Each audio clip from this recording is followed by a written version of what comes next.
The topic which Sherry chose herself is women, power, and the curse of pandemic. I was just in a discussion with Sherry before I stepped in here, and I said, "What about girls who did not go back to school?" And Sherry said, "That's nothing. The real problem is that every 3 women out of 5 suffered from domestic violence during the pandemic." And those are real statistics. But that's not all that happened. A lot more happened. And especially when you're in a country like Pakistan, where perhaps women like Sherry, and if I may say myself, and a couple of others who are sitting there, are not the face of women of Pakistan, but perhaps they are hope for the women of Pakistan. Senator Sherry Rehman, Minister Sherry Rehman is hope for the women of Pakistan. She has consistently worked as an activist, as a politician, has represented Pakistan across the globe, is a known name, and during pandemic did something very great. She came out with this book which has been sold out, I'm told, and it's Women's Planning by Sherry Rehman. I said, "Please sign and give me a book." She said, "No, go buy one." So that goes for all of you. The book is fantastic. Go buy one. I will. And Sherry, the floor is yours. We'll open the session for Q&A. So I'll request Sherry to have an intense 20-minute talk and then let people ask questions. Good evening, Bismillahirrahmanirrahim, and thank you to Pathfinder before anything else for having all of us here and bringing Pakistani convening power to Devas. So Ikram Sehgal, the moving spirit, and I'm sure your fantastic team, everybody here, whomever else contributed and I didn't know about it. Thank you, and I look forward to a rich and hopefully productive discussion with all of you. I don't particularly want to talk at the audience because you're all very informed people. But Huma has been very kind and insists that I do a power talk for 20 minutes, whatever that means. But first of all, I think two caveats. I did want to talk about women and power because that's an intersect that has always interested me. I'm not speaking from a prepared text. I think it's important to be authentic and relatable to a small audience or even a big one. I think that is the crisis of democracy in all liberal capitals of the world. Privileged elites are not seen as relatable. And I think that's the first thing we need to change. So,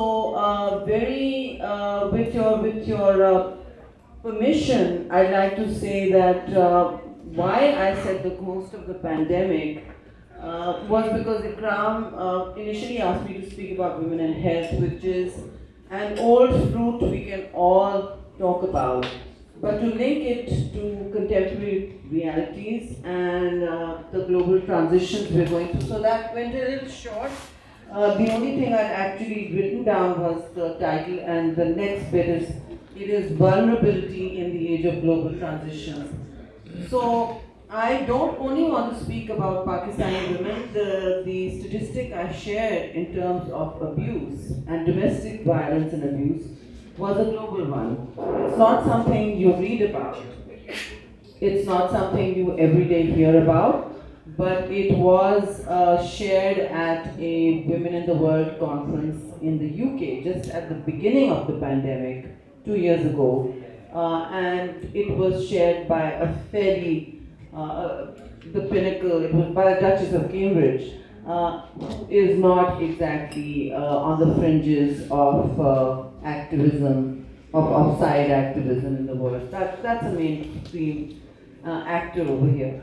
So these are the statistics of shame for the whole world, and the pandemic was unique in the sense that it came on as an existential crisis for Pakistan, for all unequal societies as well as the rest of the world. I think everybody saw it as a huge challenge to humanity, and of course to the earth giving us messages that its biodiversity has been so long exploited that it is really pushing back, and that there is no default setting by which nature will just go back on its own and keep on yielding its riches that we have been mining for at least a century.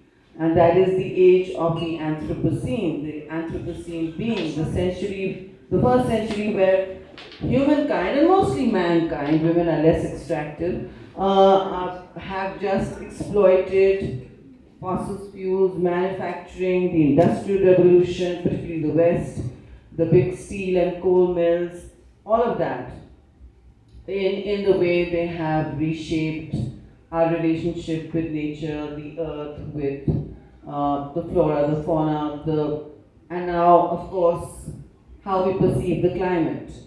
And women are at the epicenter of all such intersects where societies are in turmoil, conflict, or divide, have shown consistently, even wars, that women and other vulnerable actors, including religious minorities and other ethnicities that are not on the chain of the ladder of privilege or very low up the social pyramid, experience loss, violence, and a great deal of trauma during all crises. So the pandemic was one of them, and its ghost lingers on because I certainly did not say children not going to school was nothing. I said in comparison, the statistic of real shame is how women found their homes a site of violence and fear, the place that is supposed to protect you, often intimate partner violence, was the trigger and the statistic for and of shame for a world that is still insisting it is fighting not just for justice, but is declaring an ambition, as all liberal democracies are, an ambition for redistributive justice, gender justice, and it's mainstreamed in all our conversations. It is a politically correct term, just like making an energy transition to renewables is for climate practitioners. But really, here's where two things converge for me. Climate as well as women and the pandemic are all knitted together in a huge transition going on in the world. It's not just the war in the Ukraine that's going to rejig our lives, as half the forum wants us to believe, or even other conflicts where refugees and migrants have become the norm rather than the exception. And one in every 13 people in the world is a migrant. This was not even, this was after really the Syrian war erupted. And so I'm not going to give anybody a free pass on saying that, well, you know, a European refugee is, for instance, to be more worried about or a driver of public anxiety than, say, an Afghan, Iraqi, or Syrian refugee. So brown lives matter, as do women's lives.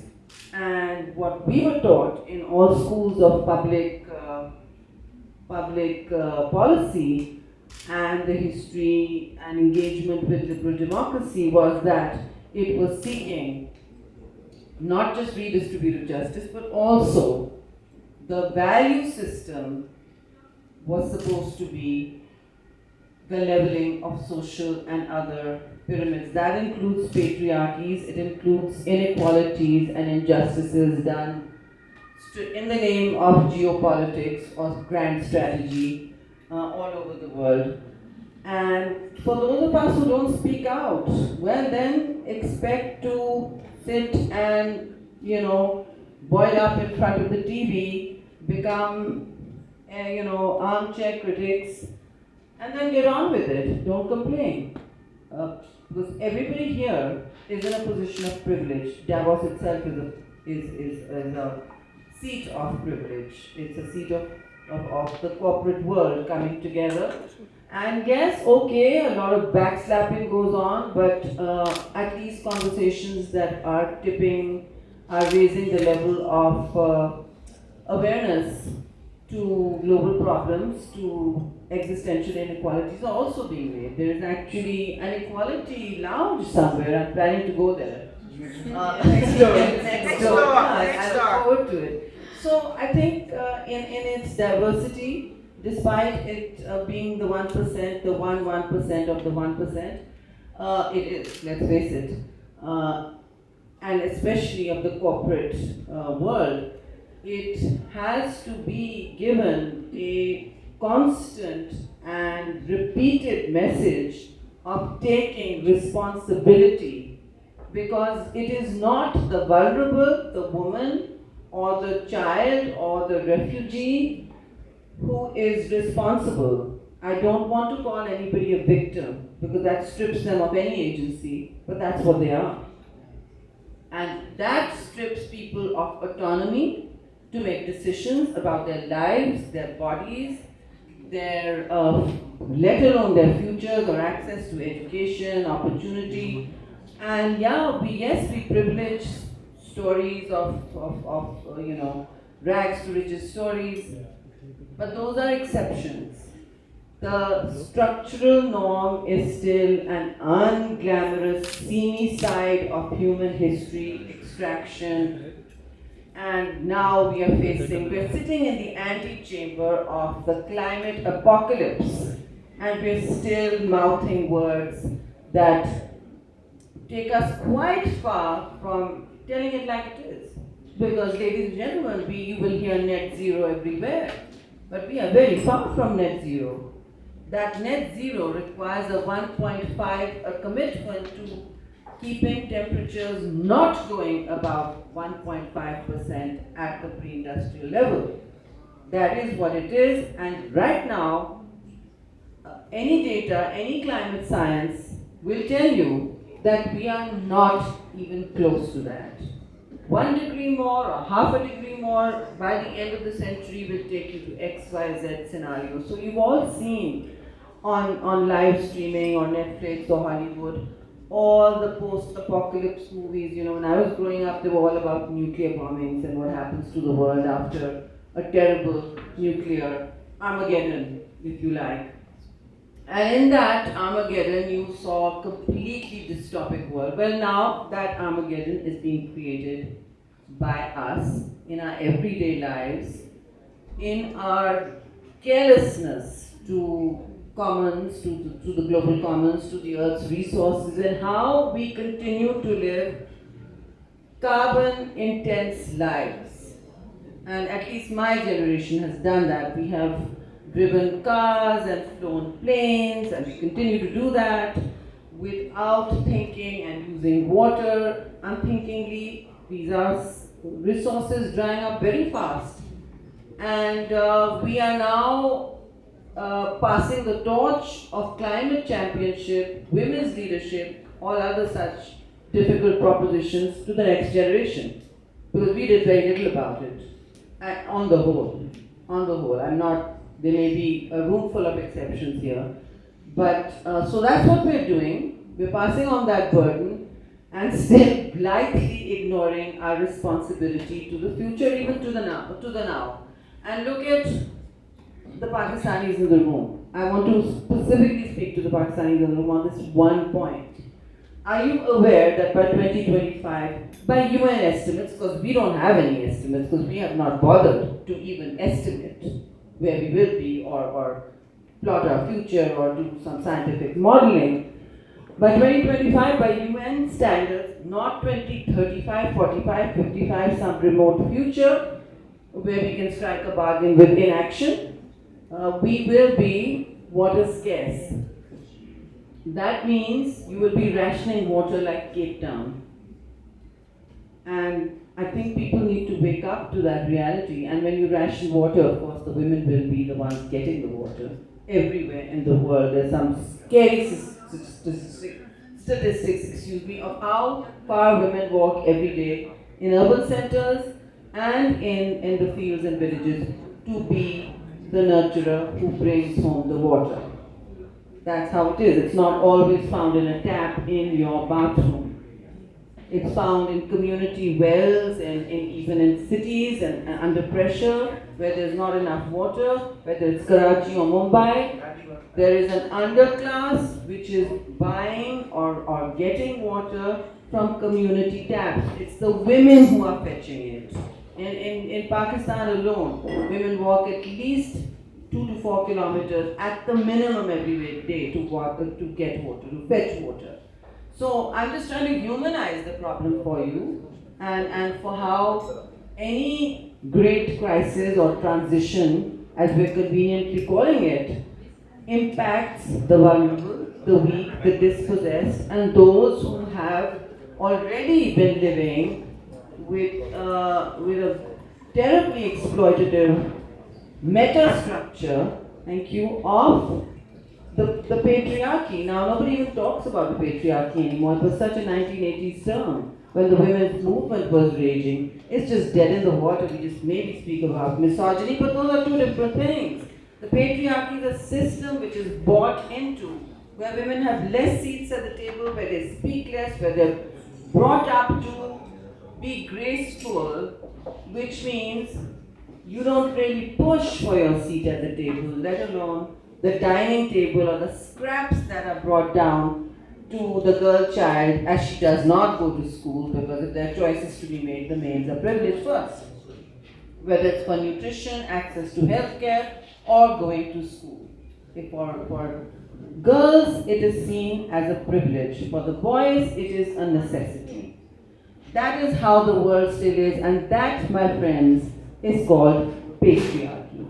That's the system that runs this. And there is a silent accommodation from the elites to the bottom of the pyramid, whether it be a jirga, which is making decisions for women's lives, who they marry, what choice they exercise, or now they're reversing legislation even in the United States. So it's happening everywhere. And all of you who go to Sindh Club and Punjab Club, stop going. You're not full members over there. You're not, because you're a second-class citizen against the Constitution of Pakistan. Go to the men's lounge. No lounge. No lounge. Because what you're signaling is that you're willing to accept it. Well, then good luck to you. Good luck to you and your daughters. Because you are colluding in a world that allows you, that forces you, that tells you that you're really not a first-class citizen, and that's the only thing you are in Pakistan. There are very few joys of citizenship, as we all know, but that is what you are. And you negotiate or bargain that away for a lunch with friends. Yeah? The people go next door on Women's Day, everybody's marching, fun slogans, provocative stuff, not even an agenda, but very real asks from patriarchy, because there is a hardcore to the women's movement which I've actually written about in this book. It's the real heroes who have contributed to change in Pakistan, which we all take very casually. It was not given to us, it was taken from a very hard fight, a bit like the suffragettes in the 19th century who had to keep going to jail and in rigorous conditions. We did too. Nobody knows about it, but most of us in the 1980s were often in unhealthy, nasty prison lockups every week because we said, no, we are not going to accept a dictatorship's laws that tell you, hey, say that if a woman is raped, she needs 4 witnesses to actually validate it and report it as a crime. You know what that means? It means that 4 men need to be watching it. Why would they be watching it? And colluding. So they would need to be verifying that if she reported rape as a crime against her, because rape is now a crime against the state. Say thank you very much, sisters who did all this. She would be down for a case of adultery. If you reported rape and you couldn't provide 4 witnesses ascertaining your said rape, you were then liable for a charge of adultery in the 1980s, and I'm not making this up. This is what brought people like Asma Jahangir and me together.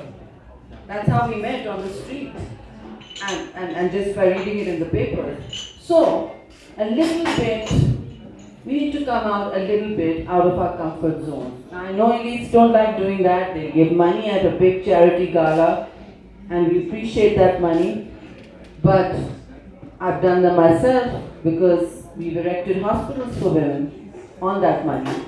But you've got to do more than show up at charity galas and lighten your wallet for an auction. You've got to do more than that. Specifically, the men and the women in this room. So I'm not going to hector you anymore. I'm just going to address any questions you may have or just let you get to your dinner, because the worst thing anyone wants after a long, hard day is standing between dinner, your speaker standing between you and your dinner. So thank you very much for your patience. Thank you so much, Sherry. I just wanted to ask her, politics aside, does she agree with the 10 billion tsunami program that was launched under the previous government? And what are her comments on it? It's had international accolades as well. And will she or will the government now also continue that push? Thank you very much. And it's a germane question because that's the only policy or project initiated in any sense for climate mitigation. And reforestation is something no one would walk away or should walk away from. But you asked about the 10 billion tree tsunami. Before that, there was a billion tree tsunami. I don't want to be here and create partisan divides. There's an inquiry on one of them, on the 10 billion tree tsunami, because all the 4 provinces, AJK and Gilgit-Baltistan, is equally matched in funds and ambition by the provinces and Gilgit as well as GB as well as AJK. And the highest performer in the 10 billion tree project, unknown to man or beast, is the province of Sindh. When I pulled up the presentation, they said, oh, I said, well, we didn't know about it because there was a political disconnect, and even the map suggested KP. I don't mind if KP was. I think KP really needs the reforestation. And of concern to me right now is not politicizing the discourse, but also, well, politics is essential to climate discourse. Without politics, you won't get anywhere or have any stakeholder buy-in. And without stakeholder buy-in, it's never going to be a movement, and if it's never going to be a movement, you're never going to do anything about it. Climate is always owned by people, not governments only. And here there's an issue, even on the drive from Zurich to Davos, the ambassador kept saying, you're not looking up from your phone. I said, believe me, I was really looking forward to the 1 hour drive, or 2-3 hours, whatever. But I couldn't because there were forest fires all over Pakistan. There were forest fires all over Margala, and there were forest fires over Khyber Pakhtunkhwa, which has the borders are very close. Then there's a huge catastrophic fire in Balochistan, in all the juniper forests, which are very hard to cultivate. They provide livelihoods. The juniper provides the chilgoza, as you know, which has already become very expensive. It was a staple we just grew up with thoughtlessly in the winter. And now, so that fire was raging for a week. And my mandate as climate minister is to make policy for the Federation and deal with international agencies. And what happened was, I said, I'm sorry that we don't have the mandate or the resources, but I actually zoomed Balochistan on from the ministry with the secretaries and all, and I said, please tell us what you need. It's 1 week, and the fire is not abating. It's like, one of those California wildfires. And how can we help? And he said, oh yes, they had 3 firefighters killed. And that's a terrible humanitarian crisis. And along with that, because I had NDMA, which is our Disaster Management Authority, the federal one, in the room, I said, tell us how you can help. So, they sort of moved their resources, and the plane with the Bowser, etc. It was still on when I left Pakistan, but I did speak to the Prime Minister and to his office, and I said, well, it's time now to really look at out-of-the-box solutions. While everybody kept saying prevention, I said, right, prevention is a good idea, and I keep asking here, whom should I meet for assistance? Because people are offering assistance on Twitter. They've seen me talking about it and not burying the subject. And those forest fires, even the Margala ones as I was leaving, were igniting and reigniting after we put them out, because the velocity and speed of the winds, the hot winds, are like savanna winds, are so high that the direction keeps changing, and woof, it's going to KP, woof, it's coming back to Islamabad, and so we took care of it. And when it wasn't going out in the Margaras of KP, I said, well, tell NDMA to get their plane. And they're like, no, all resources are deployed in Balochistan, which is the right thing to do. So I said, well, next step is just pray to God for rain. But hope is not a plan, seriously. And while we were able to put it out, it took a while. And who's to say that the April to June window of forest fires won't expand or become more intense? And now the foreign ministry has had to ask Iran for a special Bowser plane that they have to come in and do the needful, and hopefully we'll have some relief in the Zob fires, but they're actually huge. And it was only social media that was reporting it for 6-7 days. So one of the good things about social media, I mean, they are providing us a window into real time into the universe. The only problem is we're never looking up from those phones then. So yeah, I think forestation is very important, but it's a long-term thing. And one of the adaptation sessions here was also, see what I mean? Ikram Saab, this is not a great time to be speaking, which I completely understand. So it's not a long-term thing. Mitigation is basically a luxury which we should all undertake, but the entire global south needs to take adaptation as the center of their strategy. We are way behind even our net zero targets. Pakistan hasn't even committed to a net zero target yet. And I wouldn't come up with a commitment till there are benchmarks. There was no point announcing policies on paper and then just walking off. So we are working on the benchmarking with other line ministries, because it's actually big petroleum, big energy, big chem that has to make the switch. And that's 1,000 years of a century of bad habits, which I still don't see the West doing so, but two wrongs don't make a right. Anyway. Thank you, Sherry. It's nice to have a minister who knows what she's talking about, seriously. So I have a very interesting statistics here that I would want the senator to respond on. We talked about domestic violence going up during the pandemic, but something else also very interesting happened in Pakistan. And that is that during pandemic, the divorce rate in Pakistan went up phenomenally. Never before in 1 year, so many divorces were filed for. And this was happening in middle-class families. So what I want to perhaps ask Sherry here is that the beginning of the tide turning, where women are really standing up for their rights and coming out in the open about what's happening, and also how, my favorite sentence, terrible husbands are making fantastic fathers? Yeah, I mean, divorce is a right, and certainly in my religion too, and it's made quite easy for women to seek. You don't have a 1 year to hang around waiting. But then again, the joint resources are not always split evenly, as we all know. So I don't think that's an indication of autonomy. The divorce rate going up is not an indication of autonomy to me at all. I think what is an indication of autonomy would be more jobs, less of a pay gap. Income gap between women and men still is huge, even here. Something like 59 cents to the dollar still. And so you can imagine what it is in Pakistan. And lastly, I just want to say that women in the workplace are categorized in Pakistan as 20% only. But they're working the fields, they're working the fisheries, the factories, the garment, sweatshops, all of that. and doing a dual burden at home. So really, they're powering the economy. We are powering the economy, and and sort of gender mainstreaming is just a word. It's just a word. It's not being done.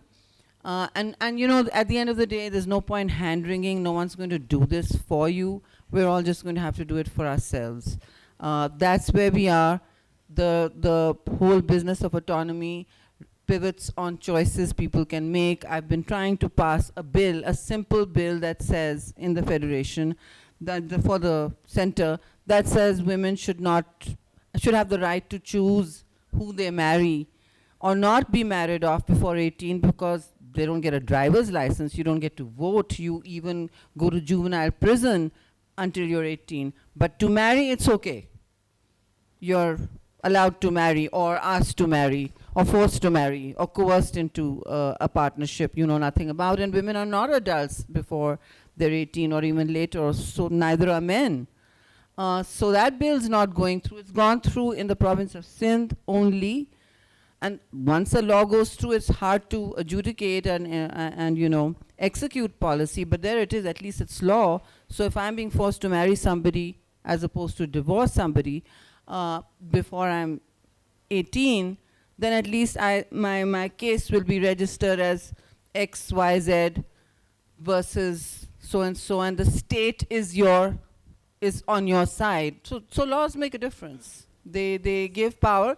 And lastly, very quickly, what did the pandemic tell us? That health choices. Now, if women are not empowered to choose, they can't vote till they're 18, they can't drive till they're 18, because they, as I said, they're classified as a juvenile for all other intents and purposes, but no, marrying is fine.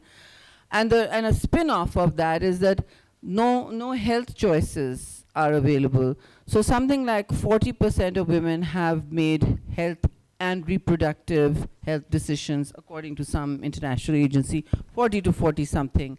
And that percentage is really quite shocking, because if you're not able to, it's one thing not being able to access optimal healthcare on time, it's quite another not having the autonomy or the information, and both, to make that choice. So if you're stripped of informed choices as to when to space your children, for instance, or pregnancies, then you're going to have high morbidity and mortality, which is extremely high in Pakistan.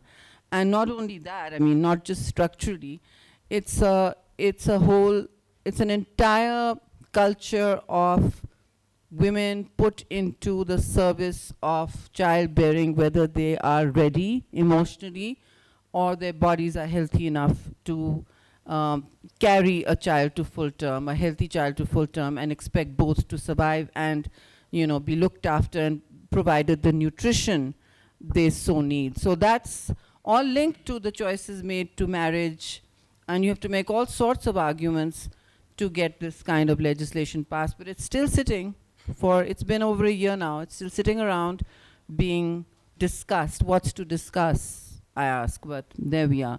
So at least one province has passed it, and some legal cases have found women whose families have also helped them resist being pulled into, well, child marriage. So child marriage needs to be criminalized, surely, as do forced choices on pregnancies and no access or no information about healthcare.